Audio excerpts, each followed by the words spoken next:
Lo dejamos en esta sesión de revisión de casos de CT Scanner San Ángel. Damos la bienvenida a la doctora María del Carmen Lara Tamburrino, directora de CT Scanner San Ángel y de la Unidad de Imagen Mamaria. Estamos listos, doctora. Adelante. Gracias.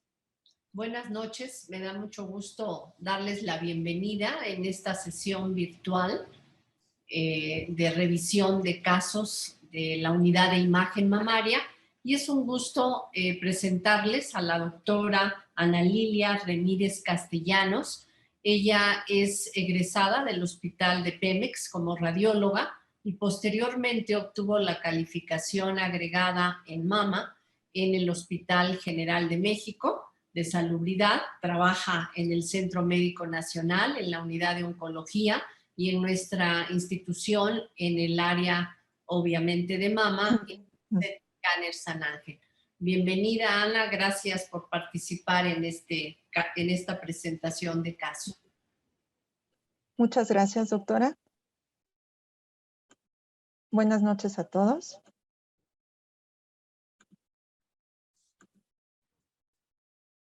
Y bueno, nuestro primer caso trata de un paciente masculino de 69 años de edad, el cual acudió al Hospital de Oncología del Centro Médico Nacional Siglo XXI por presentar una tumoración en mama derecha. Entre los antecedentes heredofamiliares fueron negativos. El antecedente personal no patológico es originario y residente de Salamanca, Guanajuato. Su ocupación es pensionado, antes era obrero. Su estado civil es soltero.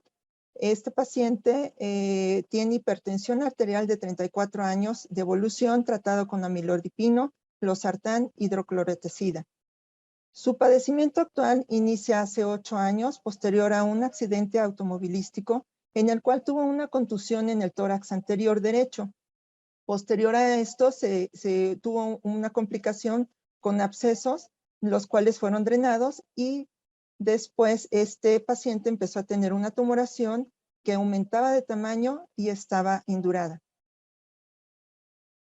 A la exploración física podemos observar que es una lesión tumoral dependiente de mama derecha, localizada en región retroareolar y hacia los cuadrantes externos. Esta tumoración estaba fija a planos profundos, tiene cambios en la coloración de su piel y no era dolorosa. Se le realizaron estudios de mastografía en enero 2021, en donde podemos observar que son una mastografía digital en cortes con proyecciones oblicuo-mediolaterales y cráneo-caudales, en donde en mama derecha vemos un aumento de la densidad asociado a distorsión de la arquitectura con múltiples nódulos, los cuales muestran calcificación de sus bordes, y hay engrosamiento de la piel, sobre todo en lo que es en la región retroareolar.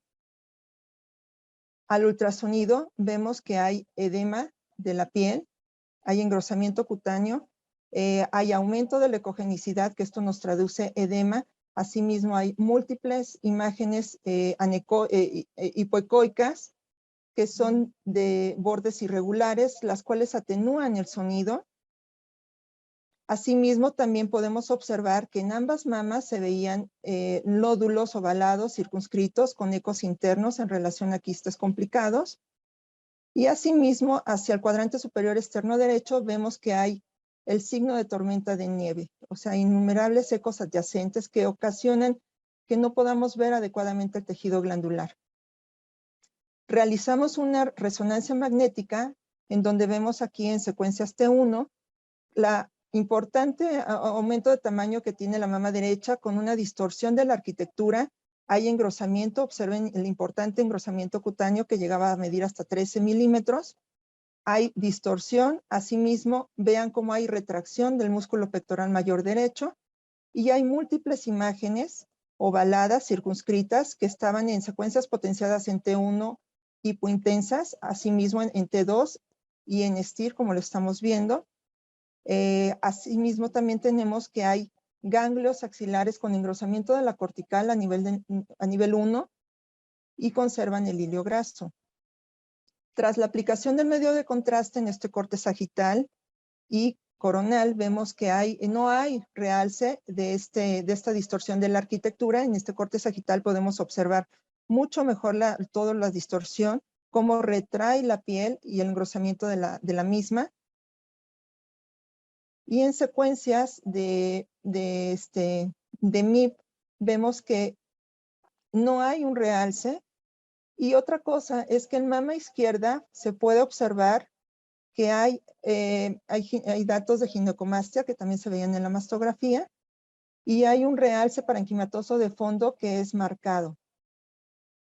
Se realizó una biopsia con aguja de corte de este paciente, y bueno, pues obtuvimos que el resultado histopatológico fue necrosis grasa con inflamación janto-granulomatosa con células gigantes multinucleadas. Esto es en relación a cuerpo extraño. Había material hialino con calcificaciones distróficas y no hay evidencia de neoplasia en este material. Podemos ver en estos cortes de micrografías, de fotos histológicas, que están teñidas con hematoxilina y oxina. En la primera imagen observamos que hay formación de nódulos que tienen fibrosis. Formación de nódulos con fibrosis. Aquí tenemos un fragmento de piel. Vemos que hay conductos que tienen esclerosis periférica con calcificaciones en su interior. Asimismo, observen la alta cantidad de vacuolas de lípidos que están adyacentes. Hay polimorfonucleares. Y asimismo hay células plasmáticas multinucleadas que son macrófagos. Entre otras células vemos que hay abundantes polimorfos nucleares, y aquí observamos que hay macrófagos que están formando granulomas. Todo esto fue en relación a enfermedad por modelantes y una mastitis janto-granulomatosa. En conclusión, pues estos estudios de imagen eran sospechosos de malignidad. Por esa razón se hizo una biopsia, la cual fue negativa, y esto fue secundario a la aplicación del modelante. El tratamiento, pues, es una resección quirúrgica, la cual no fue aceptada por nuestro paciente. Y pues bueno, aquí quiero hacerles un pequeño resumen de la enfermedad de modelantes. Esta es la inyección de fluidos que van a ser altamente viscosos. Pueden ser fluidos como la cera, el silicón líquido, parafina, el aceite automotriz. En fin, son muchas sustancias que son inyectadas, y esto se llama mamoplastía intersticial. ¿Qué pasa con estas sustancias en nuestro organismo? El organismo trata de detenerlas haciendo fibrosis. Lo que ocasiona es que hay una reacción a nivel de los macrófagos que van a fagocitar estos cuerpos extraños y van a ir formando granulomas. En eso consiste la fisiopatología. Y esto va a dar reacción a una reacción granulomatosa por cuerpo extraño, que ¿cómo lo vamos a ver en mastografía? Como nódulos focales difusos que van a ser endurecidos. Podemos tener asimetría y deformidad. Asimismo, los pacientes pueden referir dolor, salida de secreción, ulceración e infección. En mastografía los vamos a observar como nódulos densos que van a estar asociados a calcificaciones de sus bordes y a distorsión de la arquitectura. Por ultrasonido vemos áreas irregulares que van a ser hipoecoicas. Podemos ver tormenta de nieve en caso de que la sustancia activa sea inyectada, sea silicón, y quistes complicados. La resonancia magnética en este tipo de pacientes o de patologías es muy importante porque nos va a ayudar a evaluar el parénquima mamario y descartar una malignidad. Es importante que también tengamos en cuenta los pacientes transgénero. Este tipo de pacientes, independientemente de lo que sea la terapia de afirmación de género, que consiste en administrar altas dosis de exógenos, que esto nos van a causar proliferación del tejido glandular, y también van a dar supresión, medicamentos que supriman los andrógenos. Esto con la finalidad de que haya proliferación del tejido glandular, como vemos aquí que hay una mama densa que puede ser indistinguible de una mama femenina. Asimismo, estos pacientes suelen, aparte de la terapia de asignación de género, pueden colocar implantes mamarios. En este caso vemos que están estos implantes que son redondos y que están calcificados su cápsula, y vemos las múltiples nódulos que tienen calcificaciones en sus paredes, y esto es en relación a modelantes. Es importante tener en cuenta esto. Ahora, el tratamiento de los modelantes pues es lavado quirúrgico, drenaje y excisión. Cuando hay una mastitis ulcerada o que está destruyendo el tejido glandular, lo ideal es realizar una mastectomía. Asimismo, es importante hablar con los pacientes para asesorarlos sobre el riesgo de que no podemos detectar adecuadamente un cáncer. En cuanto a la mastitis, que también en nuestro paciente tuvo, que fue secundaria a los modelantes, esto recordemos que es un proceso inflamatorio focal o difuso del parénquima glandular, en donde es muy raro, esta patología es muy raro en hombres, puede ser unilateral. En cuanto a la mastitis granulomatosa, pues tiende a ser autoinmune. Recordemos que las mastitis tienden a imitar un cáncer de mama y bueno, pues se va a detectar como densidades que van a estar mal delimitadas y nódulos heterogéneos asociados a distorsión de la arquitectura. El cuadro clínico pues es dolor, edema, eritema, induración y calor. La complicación de la mastitis son fístulas. Por mastografía podemos observar que va a haber engrosamiento cutáneo, aumento de la densidad mamaria, asimetrías asociadas a distorsión de la arquitectura, abscesos y adenopatías. Por ultrasonido vemos que podemos ver engrosamiento cutáneo, edema, áreas hipoecoicas, que no nos van a permitir valorar el tejido glandular adyacente. Los conductos linfáticos pueden estar dilatados y puede haber nódulos complejos. En el Doppler puede haber aumento de la vascularidad. Y por resonancia magnética vemos nódulos irregulares que van a ser heterogéneos. En secuencias en T2 pueden ser hipointensos. No va a haber realces, no masas, puede haber realzas no masas de tipo regional y segmentario, edema, y vamos a presentar curvas tipo 1 y 2. Entre los diagnósticos diferenciados de la mastitis tenemos el carcinoma ductal invasivo o inflamatorio, la mastitis infecciosa bacteriana u otra, como puede ser la tuberculosis, y condiciones granulomatosas sistémicas. Y por último, nuestro paciente tenía en mama izquierda una ginecomastia de tipo dendrítico, que recordamos que esta es la patología más frecuente de la mama masculina y es causada por una hiperplasia no neoplásica de los elementos ductales y estromales. Y esto es secundaria a una respuesta para una estimulación hormonal. Va a presentarse como una anomalía palpable, sensibilidad mamaria y sensación de ardor. Sabemos que la causa de la ginecomastia puede ser hormonales, neoplásicos, farmacéuticos. Nuestro paciente tenía 34 años tomando hidroclorotiazida y bueno, también pueden ser idiopáticos. Nada más para recordar los patrones de la ginecomastia, tenemos el patrón nodular, el patrón dendrítico y el difuso. Y bueno, pues eso sería todo. No sé si tengan algunas preguntas y le regreso a la doctora Nadia la palabra. Muchas gracias, Ana Lilia, por compartirnos este caso tan interesante. Y bueno, tratándose de un paciente masculino, como que no nos imaginaríamos que tuviera inyección de modelantes, ¿no? Entonces yo creo que esto lo hace aún más interesante. Y bueno, no sé si nos quieras comentar de algunos hallazgos que podamos ver en pacientes transexuales, que actualmente va en incremento de número y pues que también tenemos que estar familiarizados con esta imagen.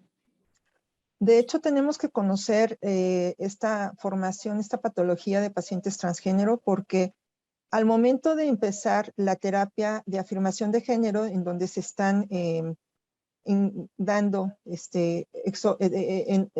estrógenos exógenos a altas dosis por tiempos muy largos, esto va a ir causando proliferación del tejido glandular. De tal manera podemos tener que en los hombres también haya patología, aunque realmente el riesgo de cáncer es mucho mejor que mucho menor que en una mujer, aproximadamente es del 20% de 100,000 habitantes, pero realmente sí pueden desarrollar patología este tipo de pacientes.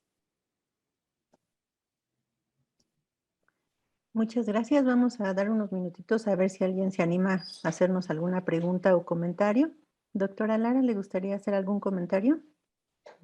Realmente es un excelente caso, Ana. Gracias por la presentación, muy buena. Y realmente, como tú dices, pues tenemos que estar muy atentos a esta patología que cada vez se ve más, ¿no? Pero es, yo creo que idéntico a la inyección de cuerpo extraño en la mujer, la inyección de modelantes, y es indistinguible Bueno, hay muchos tipos de modelantes, pero es muy distinguible, perdón, el silicón, que nos causa una densidad muy alta, o bien esta reacción de quistes oleosos o necrosis grasa, ¿no? Que nos dificultan nuestra misión, que es encontrar un cáncer de mama, y eso es lo importante de utilizar métodos funcionales como mostraste. Así que gracias.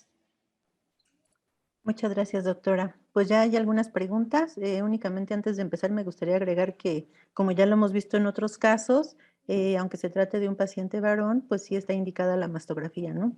Que de hecho la mastografía nos abrió totalmente el panorama.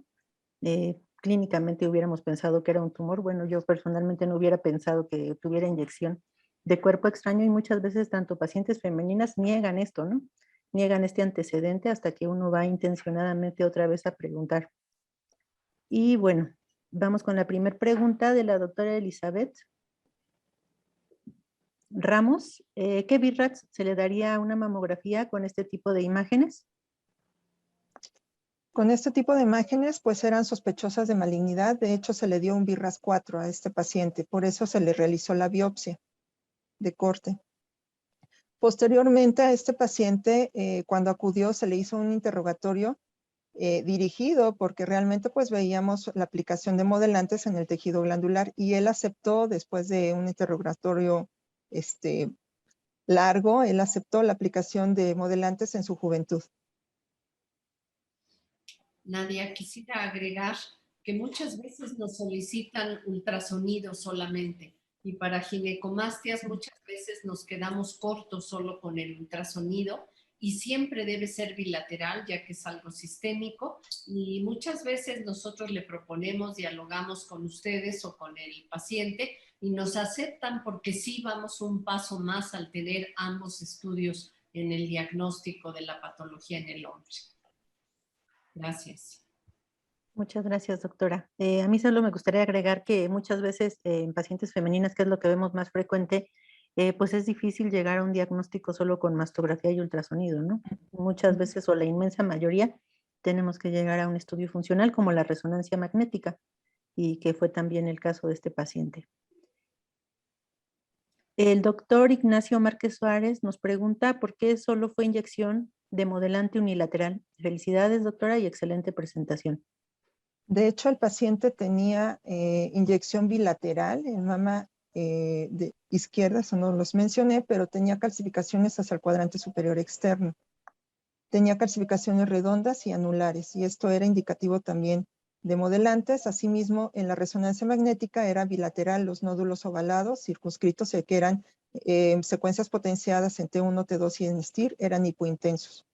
Fue bilateral la inyección de modelantes. Se veía mucho más en la mama derecha. ¿Pudiera estar relacionado también con el antecedente Con de el trauma? antecedente de trauma, En seguramente. ese lado, ¿no? Así es.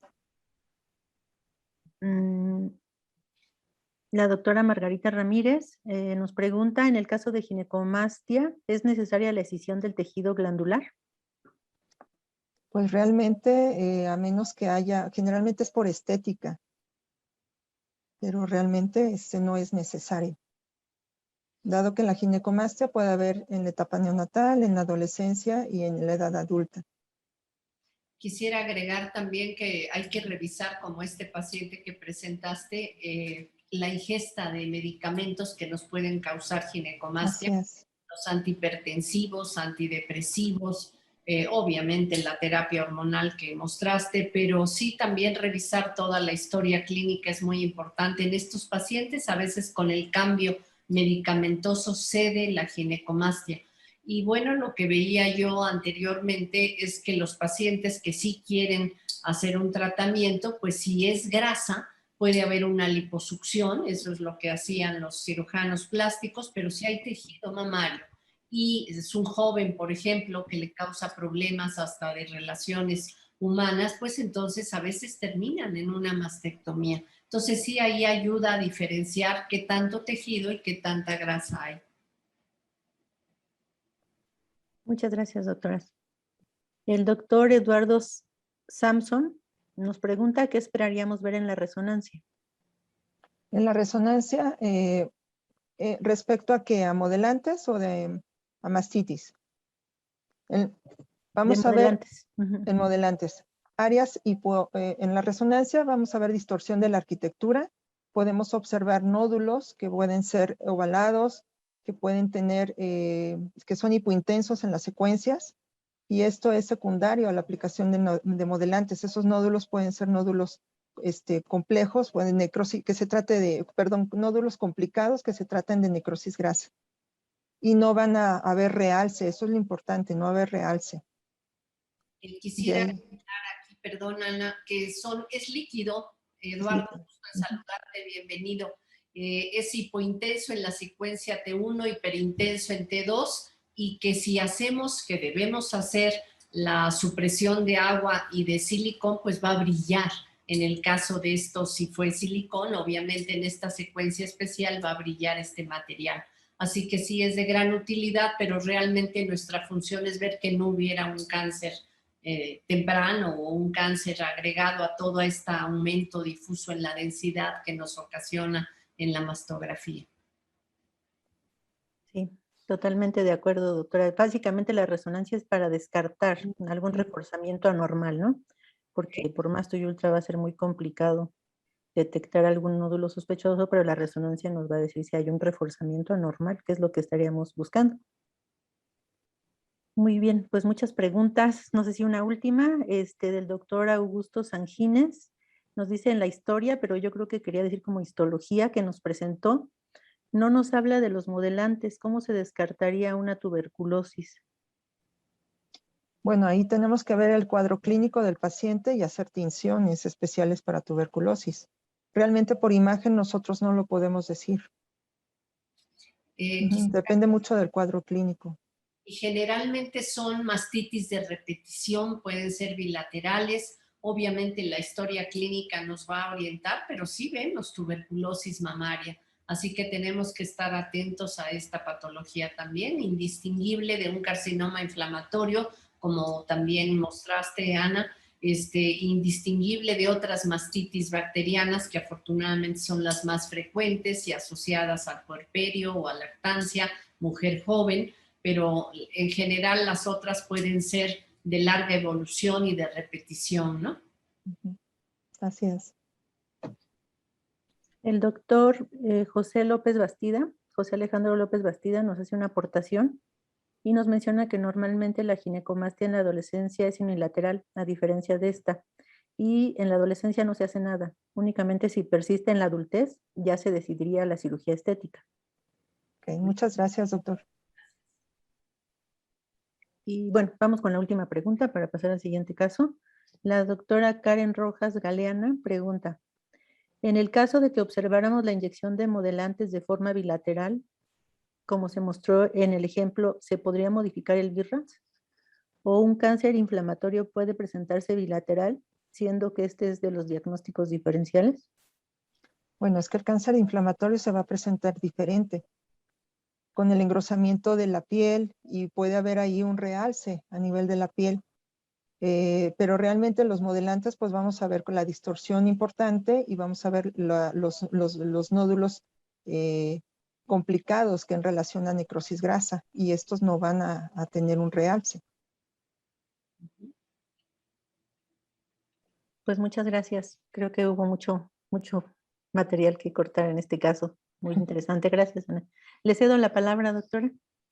Sí, vamos a continuar con el siguiente ponente y es el doctor Jesús Héctor Ábalos de la Torre. Él es médico radiólogo y se entrenó en el Hospital Regional de Ciudad Victoria, Tamaulipas, y obtuvo la calificación agregada en el Hospital de Fucán, en Mama, y ahora labora con nosotros en el centro de CT San Ángel. Así que él también nos va a presentar un interesante caso. Bienvenido, Héctor. Gracias, buenas noches. Bueno, vamos a empezar con este caso. Esta es una paciente de 52 años, quien negaba cualquier antecedente heredofamiliar. Sin embargo, en los antecedentes personales patológicos, ella refería biopsias excisionales del lado derecho en el 2018, con un reporte benigno. Actualmente, bueno, ella acudía a realizarse unos estudios de mamografía y ultrasonido con un motivo de mastalgia izquierda. Estas son las imágenes de mastografía. Tenemos proyecciones craneocaudales. Podemos ver en la mama derecha hacia los cuadrantes superiores una imagen que es radiopaca, que corresponde al clip en relación a la biopsia que ya les había comentado. Y del lado izquierdo podemos ver hacia la región retroanular esta asimetría, la cual se corrobora en la proyección craneocaudal, que, bueno, pues podemos corroborar que está localizada en la región retroanular. En el ultrasonido podemos encontrar que no se observaron algunas lesiones o alteraciones de sospecha. Tenemos las regiones retroalulares y las regiones axilares, así como las colas de mama, sin ningún hallazgo. Posteriormente, ella acudió a realizarse una resonancia magnética y tenemos estas imágenes en un plano axial, en una secuencia T1, donde podemos encontrar hacia la mama izquierda esta imagen que se localiza hacia la interlínea de los cuadrantes externos. Es una imagen hipointensa. Posteriormente, en la secuencia T2 con saturación grasa, vemos que dicha lesión tiene un comportamiento hiperintenso, es una imagen irregular. Realizaron también secuencias de difusión y mapa ADC, donde podemos ver que existe una zona en el centro que tiene restricción a la difusión.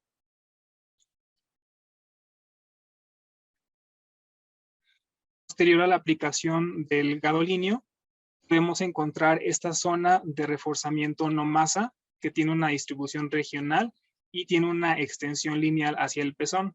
También podemos encontrar que hay una zona que no capta, que pudiera corresponder a necrosis central, y no tengo la imagen, pero en las curvas de perfusión, esta fue una curva tipo 3. Medía aproximadamente 3 centímetros.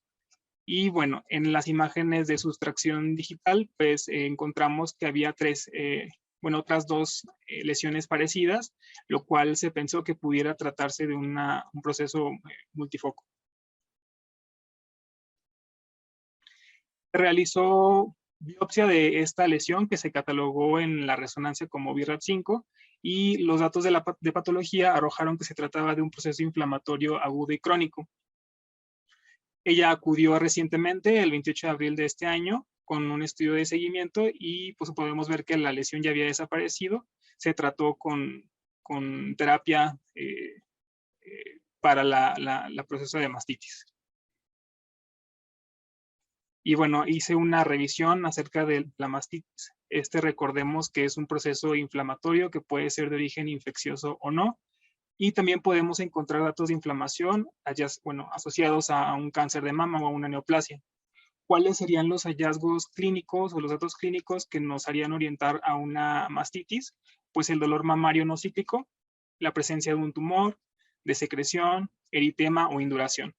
La localización más frecuente puede ser subareolar. Han propuesto algunas clasificaciones de mastitis. Entre ellas tenemos a la mastitis infecciosa, que puede ser de tipo simple. En este caso hablaríamos de una mastitis puerperal o no puerperal. También hablamos de mastitis complicada, que puede verse en el contexto de un quiste o de un galactocele infectado, o también después de una intervención, como una biopsia. También tenemos mastitis específicas que pudieran ser ocasionadas por agentes como tuberculosis o cualquier hongo. En las mastitis no infecciosas, podríamos hablar de mastitis de células plasmáticas, de granulomatosa, mastopatía diabética o mastitis secundarias. Las mastitis secundarias nos referimos a aquellas que sean ocasionadas o en un contexto de una vasculopatía, por ejemplo, o enfermedades de colágeno, un proceso autoinmune o también por cuerpos extraños. Y finalmente tenemos a las mastitis en un entorno de una malignidad. ¿Cuáles son los hallazgos por imagen que nos pueden orientar hacia una mastitis o un proceso inflamatorio? Pues tenemos el engrosamiento cutáneo. Lo podemos visualizar en cualquiera de las modalidades de imagen disponibles para mama, Aquí tenemos un ejemplo en la parte superior de la imagen, imágenes de mastografía, donde vemos señalados con la flecha, pues el engrosamiento cutáneo, que si lo comparamos, pues con la mama contralateral es evidente. También en el ultrasonido, como lo tenemos en la imagen de abajo, tenemos el engrosamiento referido en la mama derecha y lo comparamos con la mama izquierda y vemos que sí corresponde. Sin embargo, bueno, también lo podemos encontrar en otros métodos como la resonancia magnética. Otro dato que nos habla de un proceso inflamatorio puede ser la inflamación del tejido adiposo. Este lo podemos corroborar o lo podemos ver de mejor manera en un ultrasonido. Lo vamos a encontrar como una zona de hiperecogenicidad del tejido graso que puede tener una extensión variable. Y esto depende también del grado de inflamación. Otro dato es la dilatación de los vasos linfáticos, que también puede ser mejor valorado en un ultrasonido. Podemos ver estructuras tubulares anecoicas que si le aplicamos la función Doppler, pues podemos corroborar que no muestran una señal de color, como lo tenemos en las imágenes de la derecha. Aquí tenemos los vasos, los vasos arteriales o venosos, y estas imágenes que no tienen una saturación de color corresponden a vasos linfáticos.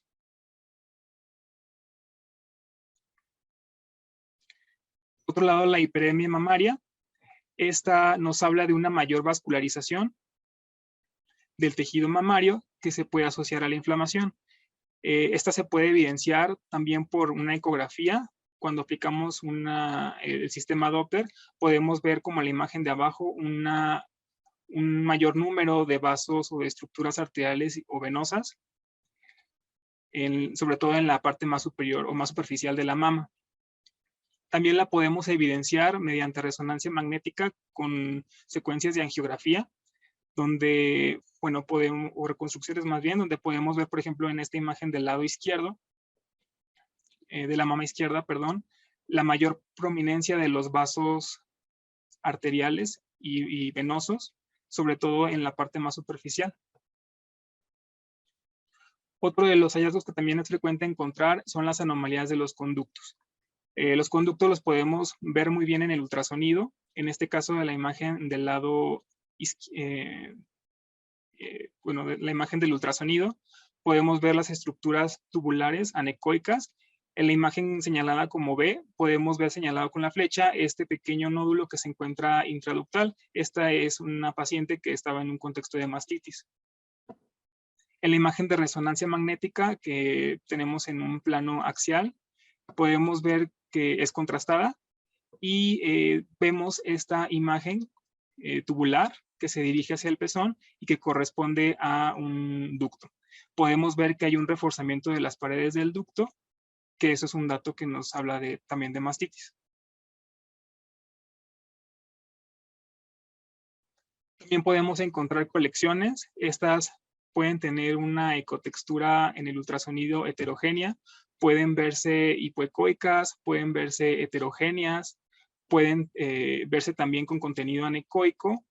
Es frecuente que presenten niveles, como lo tenemos en la imagen señalada como B, y con la cabeza de flecha, vemos este nivel líquido-líquido. Y otro hallazgo frecuente en las colecciones es que pueden presentar trayectos fistulosos hacia la piel.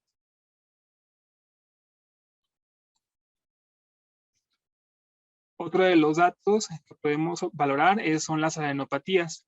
Recordar que en la mastitis, pues las adenopatías se deben a una reacción inflamatoria y es importante valorar su morfología.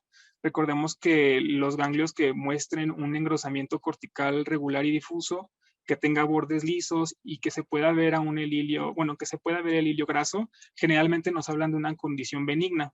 Por el contrario, aquellos ganglios que se traten o que estén en un contexto de una lesión maligna, pues generalmente pueden tener un engrosamiento focal, pueden tener pérdida de sus bordes, pueden ser irregulares también, y puede haber una desaparición del hilio graso.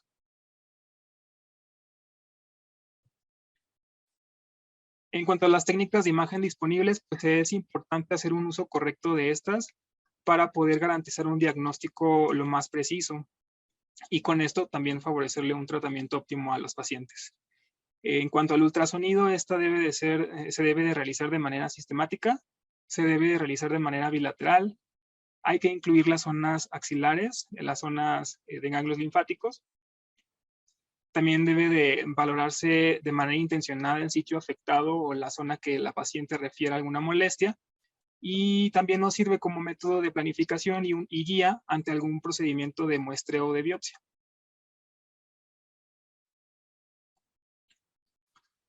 El uso de la mastografía, pues, se debe de valorar y se debe de proponer a aquellas pacientes mayores de 30 años que presenten datos de inflamación. Idealmente debería de ser bilateral y, bueno, se debe de valorar ante casos de dolor de la paciente, ¿no? Hay que sopesar también el grado de compresión que se le haga.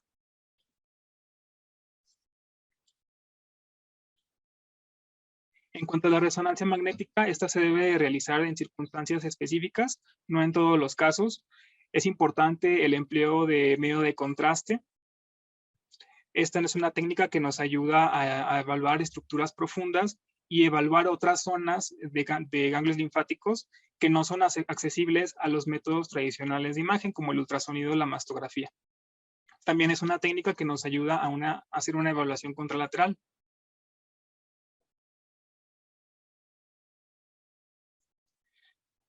Voy a ahondar un poquito más en cuanto al papel de la resonancia magnética. Como les menciono, no debe de ser no es una técnica que nos ayude a diferenciar entre un cáncer y una mastitis, en este caso un cáncer inflamatorio, porque es como el diagnóstico diferencial más importante. Y se debe de valorar su uso luego de un tratamiento médico y persistencia de síntomas. Siempre se debe de complementar con un ultrasonido y una mastografía, y es una técnica que nos puede ayudar a localizar lesiones que estén ocultas ante estos métodos. ¿Qué digo que no debe de utilizarse para diferenciar un carcinoma inflamatorio y una mastitis? Pues porque los hallazgos que vamos a encontrar son muy similares en ambos. Tanto el engrosamiento de la piel, el aumento del tamaño de la mama, las anomalías del pezón, los vasos prominentes, el edema cutáneo y del parénquima, pues como podemos ver, los valores porcentuales de frecuencia ante un caso de carcinoma inflamatorio y de una mastitis son muy similares en todos los aspectos.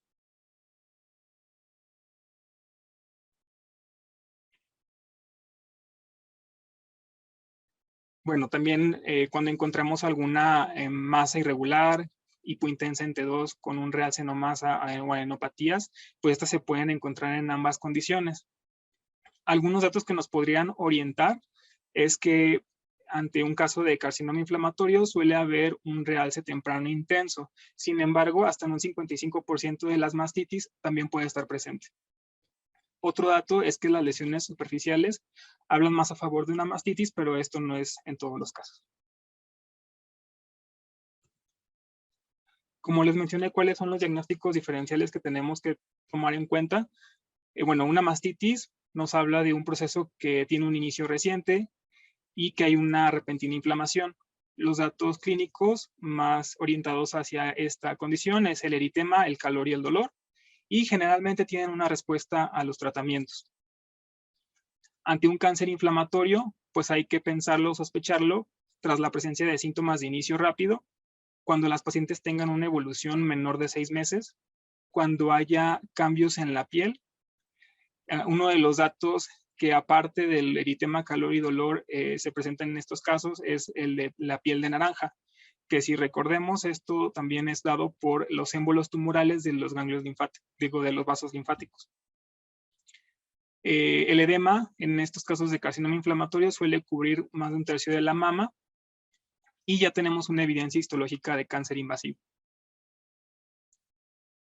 Ante los casos, bueno, hay otro diagnóstico importante, es el del cáncer localmente avanzado, que tiene un curso de inicio más prolongado, suele presentarse en pacientes mayores, sobre todo más de 66 años, suelen tener una progresión lenta, y un dato importante es que hasta un 10% de los casos se presentan con metástasis a distancia y tienen una supervivencia de hasta un 91%. En la literatura existen algunos algoritmos de evaluación ante un caso de un proceso inflamatorio o de sospecha de un proceso inflamatorio. Podemos hacer uso de las herramientas tradicionales como el ultrasonido y la mastografía. La mastografía no en todos los casos, como les había comentado. Si ante estos estudios tenemos algún signo que nos haga sospechar de un cáncer, podemos hacer una biopsia y valorar el uso de la resonancia magnética. Si no tenemos algún signo que nos sugiera malignidad, pero en los estudios no encontramos tampoco colecciones, pudiéramos utilizar, bueno, dependiendo de los clínicos, se pudiera iniciar algún tratamiento médico y posterior un control. Si no ocurre una mejoría, se puede considerar realizar una biopsia y un análisis microbiológico de las áreas sospechosas, y esto ya nos daría un diagnóstico y se podría modificar el tratamiento. Si no hubiera si hubiera mejoría, más bien, aquí, perdón, se valoraría el tratamiento adecuado para la paciente y un posterior control por imagen en 3 meses, ya sea con ultrasonido o mastografía. Por otra parte, si encontramos colecciones, se planea el realizar una biopsia y un análisis microbiológico. Podemos se puede dar un tratamiento médico según el criterio del médico tratante, y un control clínico, y posteriormente control por los estudios de imagen también en 3 meses.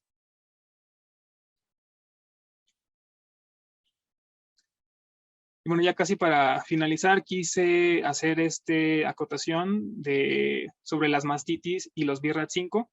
Los BRAF5 nos hablan de una probabilidad de malignidad que es igual o mayor al 95%, aunque algunos autores mencionan que puede ser de un 78 hasta un 97.5%.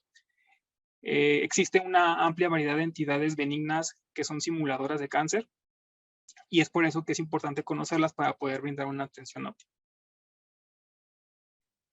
Estas son algunas de los criterios que nos hablan de malignidad ante los diferentes métodos de imagen. Como lo vimos en este caso, pues algunos de los hallazgos de estos estudios tenían algunos de estos descriptores.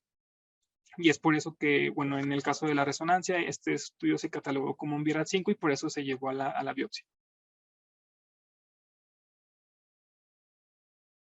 Estas son algunas entidades benignas que podrían ser posiblemente clasificadas como BRAF5. Por mencionar algunas, las infecciones atípicas, las lesiones esclerosantes complejas o lesiones radiales, necrosis grasa, algunas variedades también de mastitis.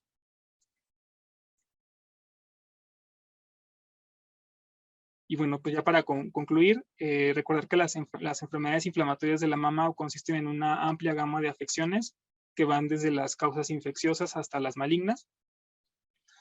Hay que recordar que las condiciones inflamatorias benignas y malignas generalmente tienden a superponerse, y es de utilidad hacer una correcta correlación entre la historia clínica y los factores de riesgo.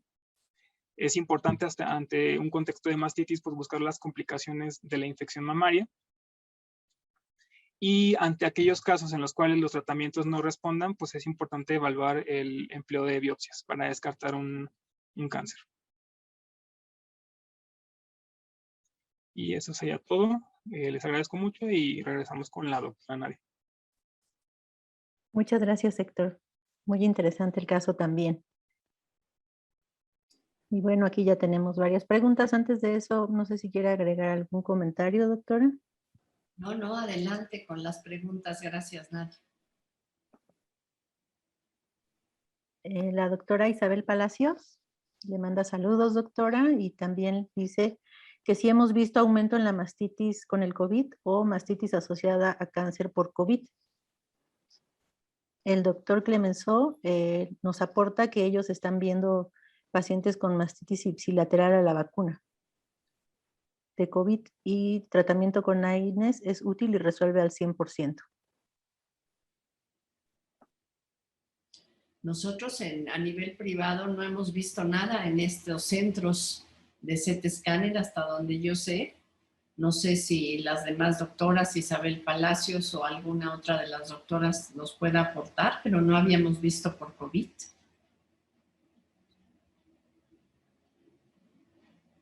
Pero gracias, doctor Clemenceau.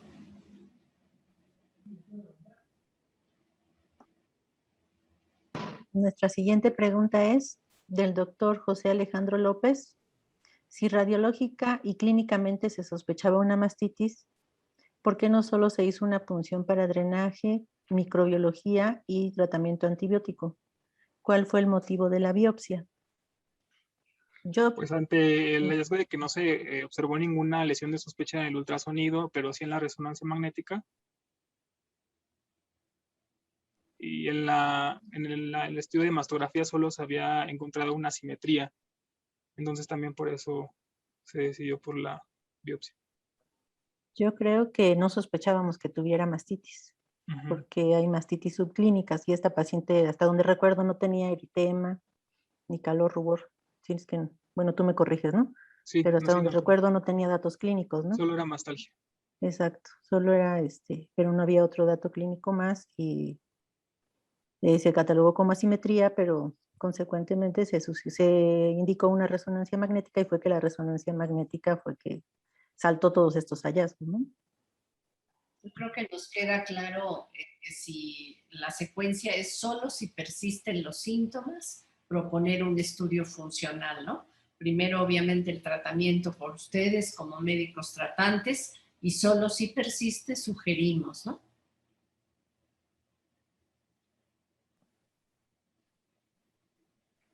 Sí, muchas gracias. De hecho, los diagnósticos que nos dio al final el doctor Ábalos, pues ahí están, ¿no? Las lesiones benignas que pueden simular malignidad.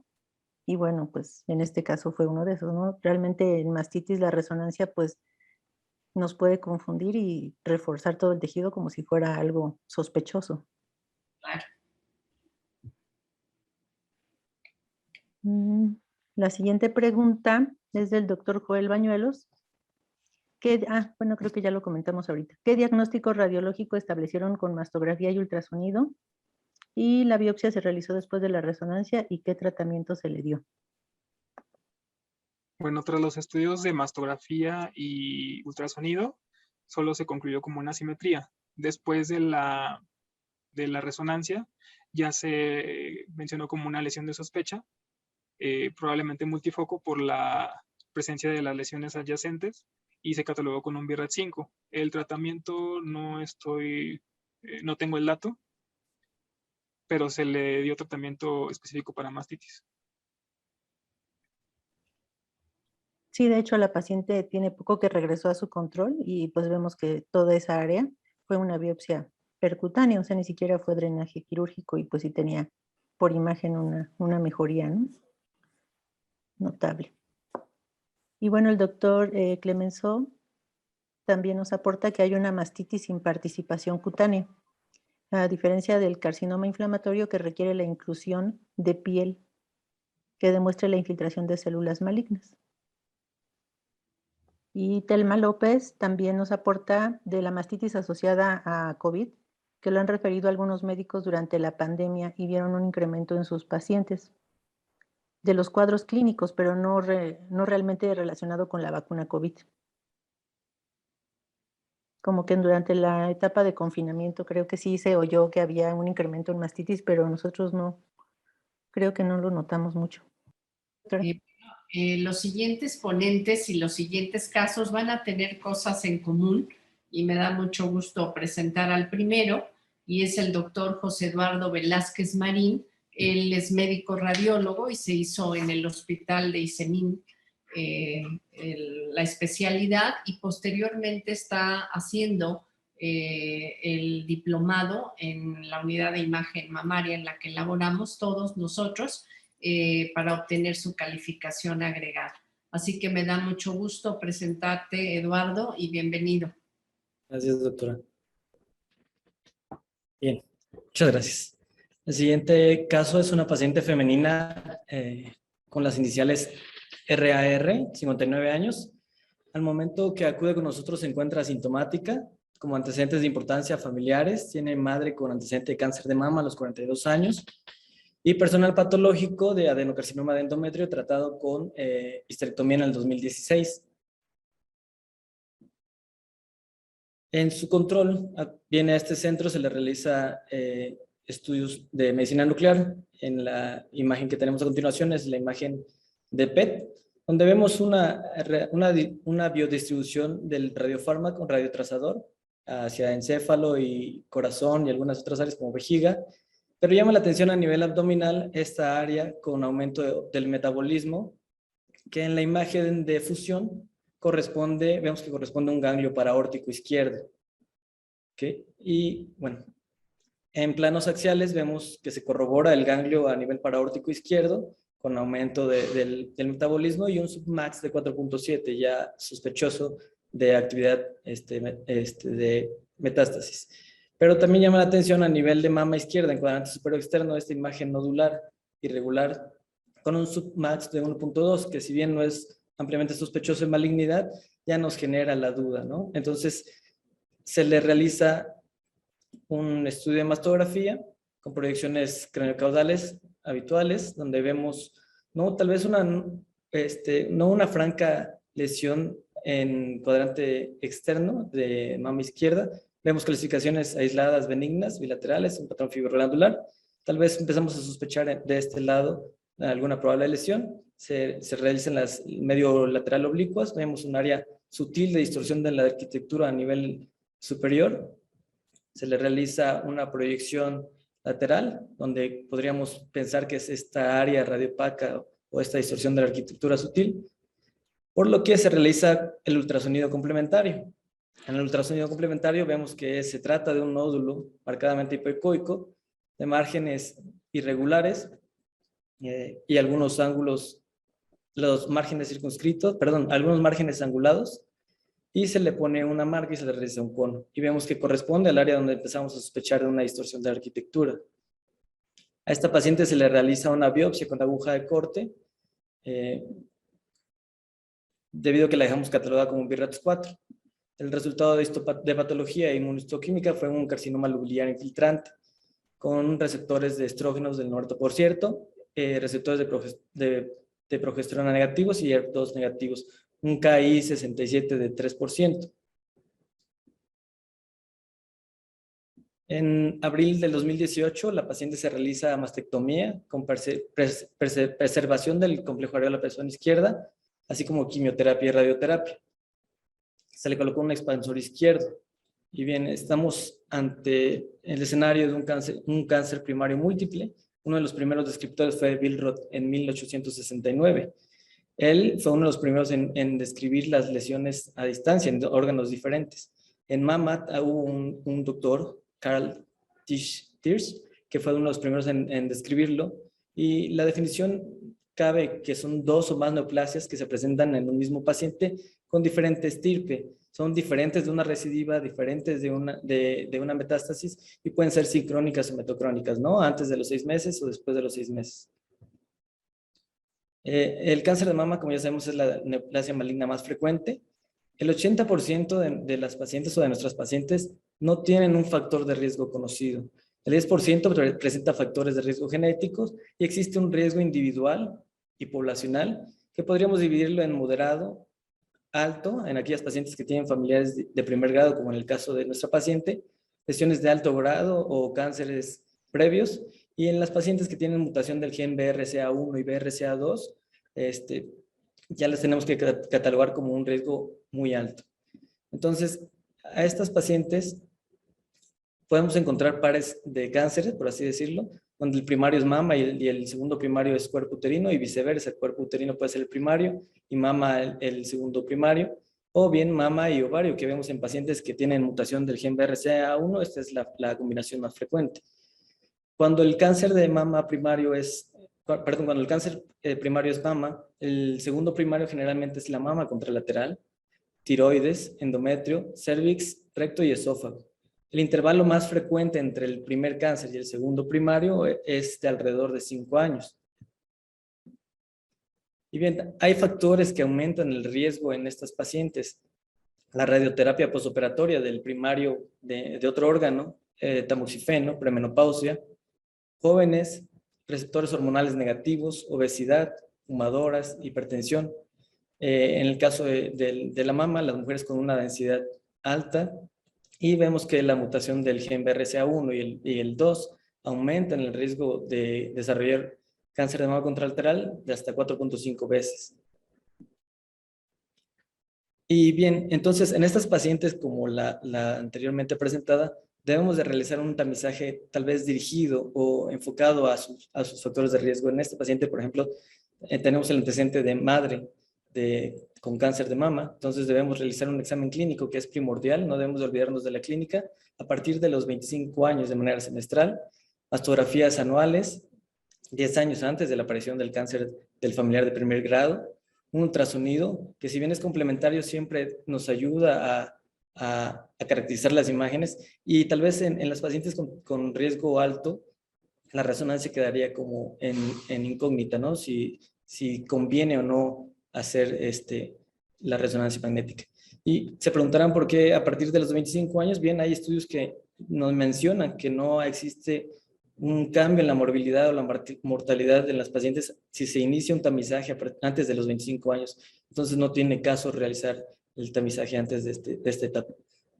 Y en pacientes con muy alta sospecha, de nuevo el examen clínico es importante, es primordial.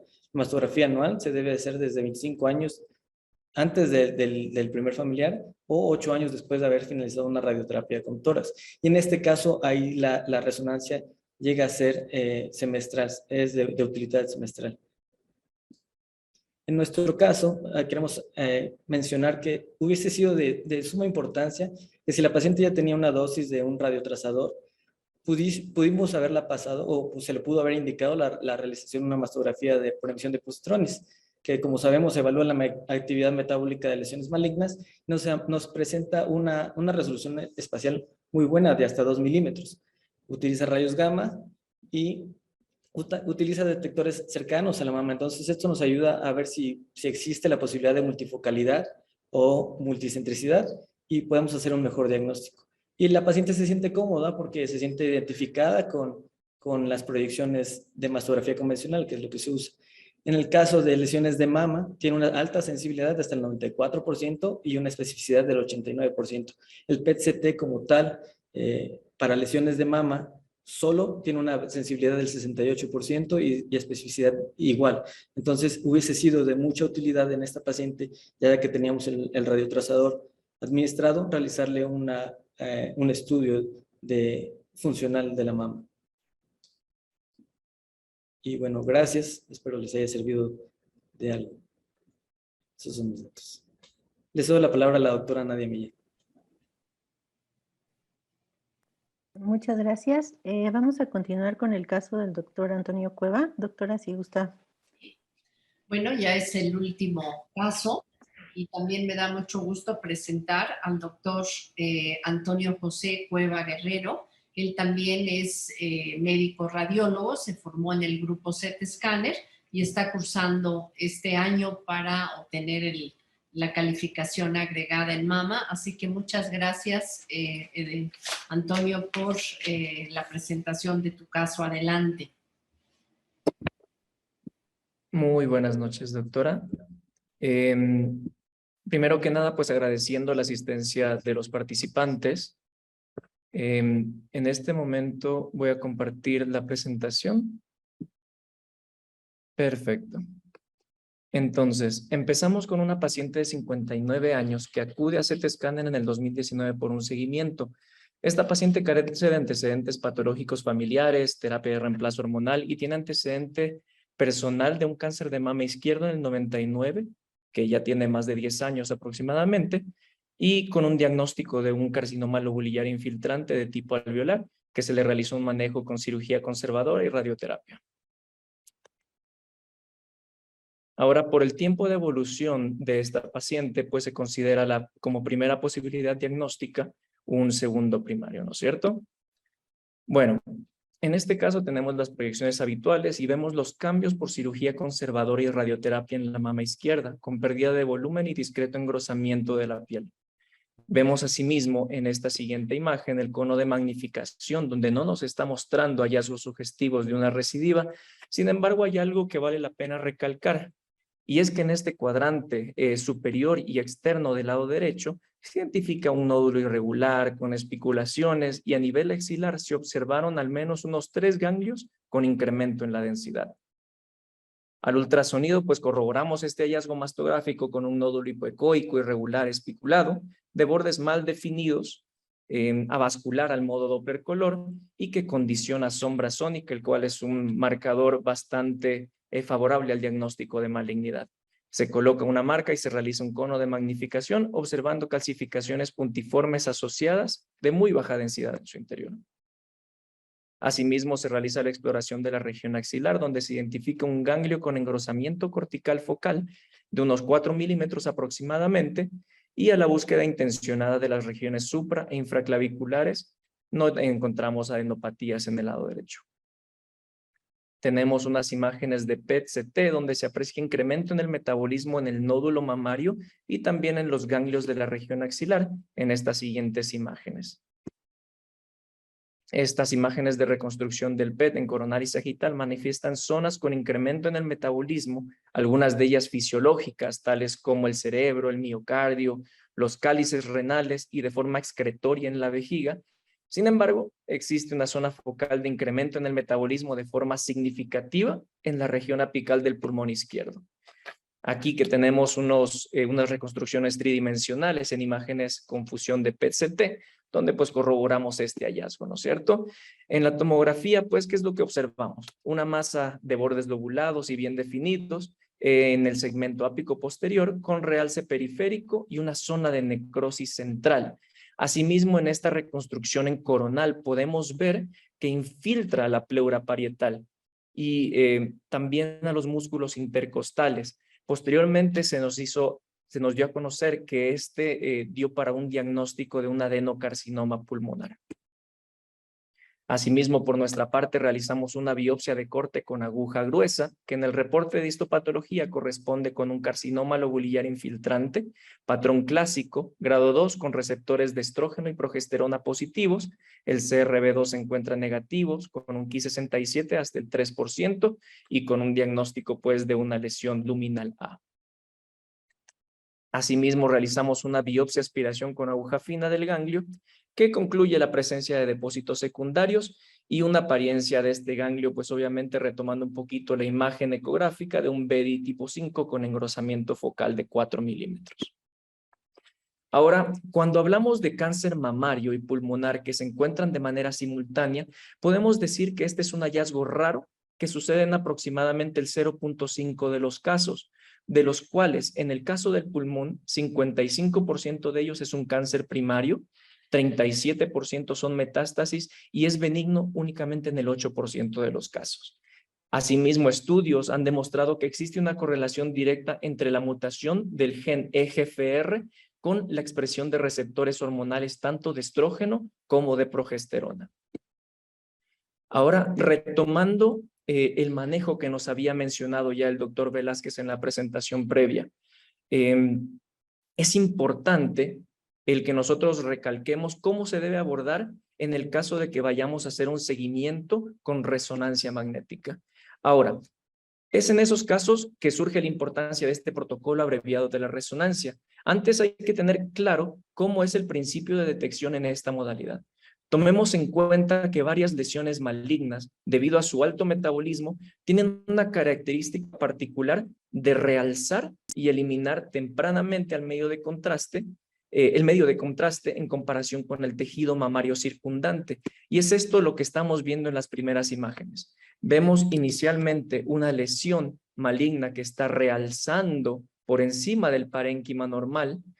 Posteriormente se encuentra en una fase de equilibrio y tiene una fase de lavado rápido en comparación con el resto del parénquima mamario, el cual recién en la tercera imagen está alcanzando un pico máximo en su concentración. Ahora, el protocolo abreviado, ¿qué es lo que hace? Prioriza la fase contrastada inicial. Permítanme poner un puntero. Prioriza esta fase contrastada inicial en el que la lesión y el parénquima mamario se encuentran con ese contraste tan grande y obvia todas estas fases tardías. Entonces, vamos en este caso a concluir que las lesiones malignas van a realzar tempranamente. Por ende, en este protocolo abreviado vamos a realizar únicamente un localizador secuencias axiales ecogradiente con y sin contraste, y en casos de forma ocasional podemos realizar un T2 en axial si quisiéramos realizarlo de esta manera. Es así que podemos decir que el protocolo abreviado es más barato, corto y accesible para las pacientes, provee una mejor detección de cáncer mamario que la tomosíntesis. Actualmente se intenta implementar secuencias ultra rápidas, que los mencionamos en la resonancia magnética, que estas duran menos de 10 segundos. Sin embargo, todavía esta tecnología se encuentra en fases experimentales y tiene requerimientos puntuales, tales como un resonador de 3 teslas y que tenga el software necesario para realizarlo. En contraste, este protocolo abreviado de resonancia magnética tiene un tiempo de adquisición de 10 minutos y obviamente nos va a mejorar la supervivencia de las pacientes al detectar los tumores más agresivos y de alto grado en estadios más tempranos. Entonces, como conclusiones, es importante con cada paciente que busca atención médica el estadificar su riesgo independiente en base a sus antecedentes familiares, personales, genéticos y ambientales. La mastografía continúa siendo la piedra angular en la detección del cáncer de mama y hasta en este momento no existe otro método mejor implementado para el tamizaje de las pacientes. En nuestro centro, pues, vamos a priorizar el ultrasonido como una herramienta indispensable para una mejor valoración. Es indispensable la integración de estos mismos métodos funcionales de los que hemos hablado, tanto la resonancia magnética como la tecnología con medicina nuclear. Y por último, pues, y sin más que recalcar, incorporar una comunicación efectiva entre médicos, ya seamos clínicos, patólogos, radiólogos, como una triada primaria en el manejo de pacientes con cáncer de mama. Les agradezco mucho su atención, esos son mis datos y le voy a regresar la palabra a la doctora Nadia Millán. Muchas gracias, doctor Cueva, por su excelente presentación. Pues estamos en la recta final, ya estamos un poquito pasaditos de tiempo, pero yo creo que es importante. Sí, doctora. Nada más quería, bueno, muy bien presentados todos los casos, yo creo que todos los ponentes fueron espléndidos y quisiera recalcar nada más en el caso del doctor Cueva que este protocolo abreviado que lo enfatizó la doctora Kuhl, que es una radióloga alemana, que obviamente ya él dijo todas las bondades, solamente se utiliza para tamizaje, no para resonancia diagnóstica. Esto es importante de entender, estas pacientes con alto riesgo, pacientes con riesgo moderado, que puede alternarse los métodos primarios con resonancia y con búsqueda, no cuando hay signos o síntomas de patología mamaria. Voy a empezar con aportaciones del doctor Clemenceau.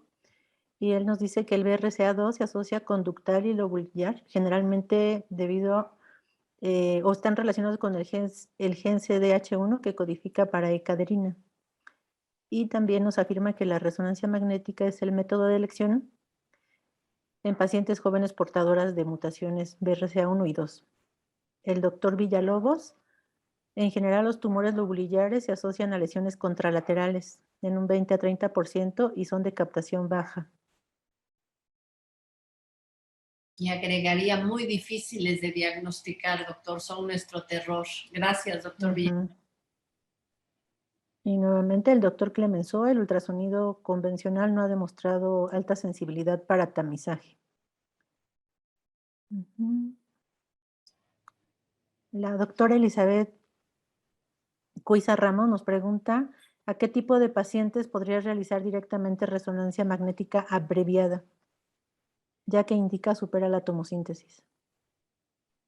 Estas pacientes con mutaciones genéticas, doctora, o con alto riesgo, como ya mencionaron los dos últimos radiólogos, mutaciones genéticas o líneas directas para genéticos para cáncer de mama, madre, hermana, a lo mejor alternar con resonancia y los métodos primarios si es una mujer arriba de 40 años, pero si es una jovencita podría alternarse ultrasonido y resonancia con protocolo abreviado siempre y cuando, repito, no haya síntomas o signos de patología mamaria.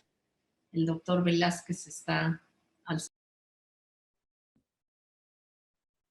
Existen calculadoras como el modelo GAIL o GEL, para establecer el riesgo de las pacientes, de nuestras pacientes, y así poderlas catalogar y así enfocar su tamizaje, ¿no?